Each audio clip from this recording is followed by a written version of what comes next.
এক সময়ের কথা। প্রাচীন বাংলার এক রাজ্যে গড়ে উঠেছিল এক অসাধারণ বিদ্যাপীঠ। একটি এমন জায়গা যেখানে সারা বিশ্বের জ্ঞান পিপাসুরা একত্রিত হতো জ্ঞান বিনিময়, বুদ্ধিবৃত্তিক অনুসন্ধানে কাটাতো দিনের পর দিন। কিন্তু আপনি কি জানেন কোথায় ছিল এই অমূল্য জ্ঞান ভাণ্ডার? আজকের পর্বে আমরা যাত্রা করব সেই প্রাচীন বিদ্যাপীঠের খোঁজে। আবিষ্কার করব বাংলার প্রথম বিশ্ববিদ্যালয় কোথায় ছিল। প্রস্তুত হন ইতিহাসের এক অসাধারণ অধ্যায়ে ডুব দিতে। স্বাগতম আমাদের চ্যানেলে। ৮ম শতাব্দী খ্রিস্টাব্দ, যখন নালন্দা আর বিক্রমশিলার মতো বিশাল বিশ্ববিদ্যালয়গুলোর খ্যাতি ছড়িয়ে পড়েছিল সারা ভারত জুড়ে, ঠিক তখনই বাংলাতেও ছিল এক গৌরবময় বিদ্যাচর্চার কেন্দ্র, যেটি আজও অনেকের অজানা। এর নাম ছিল সোমপুর মহাবিহার। এটি বর্তমান বাংলাদেশের নওগাঁ জেলার পাহাড়পুর গ্রামে অবস্থিত। কল্পনা করুন, একটি জায়গা যেখানে ভারতের, নেপালের, চীনের, এমনকি মধ্য এশিয়ার জ্ঞানী ও সন্ন্যাসীরা আসতেন, শুধু জ্ঞান অর্জন করতে নয়, বরং জ্ঞান বিনিময় ও গবেষণায় সময় দিতে।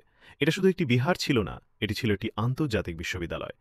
কেন আমরা একে বাংলার প্রথম বিশ্ববিদ্যালয় বলি? কারণ এটি নালন্দা ও বিক্রমশিলার থেকেও পুরনো। এখানে পড়ানো হতো দর্শন, গণিত, চিকিৎসা, যুক্তিবিদ্যা এবং শিল্পকলা।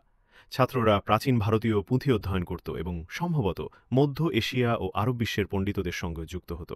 তবে সোমপুরের সবচেয়ে আকর্ষণীয় দিক ছিল এর বৈশ্বিক ছাত্র সমাজ। অন্য অনেক প্রাচীন শিক্ষাকেন্দ্রের মতো নয়, সোমপুর ছিল সত্যিকারের আন্তর্জাতিক। ভারত, নেপাল, তিব্বত, চীন সব দেশ থেকেই ছাত্ররা এখানে আসত। চীনের বিখ্যাত ভিক্ষু হিউয়েন স্যাং তার সফরে সোমপুরে এসেছিলেন। তিনি লিখেছেন, বাংলার মানুষ জ্ঞানকে ভালোবাসে। তিনি এখানে কয়েক বছর কাটিয়ে পরে বিহারের অধ্যক্ষ হন।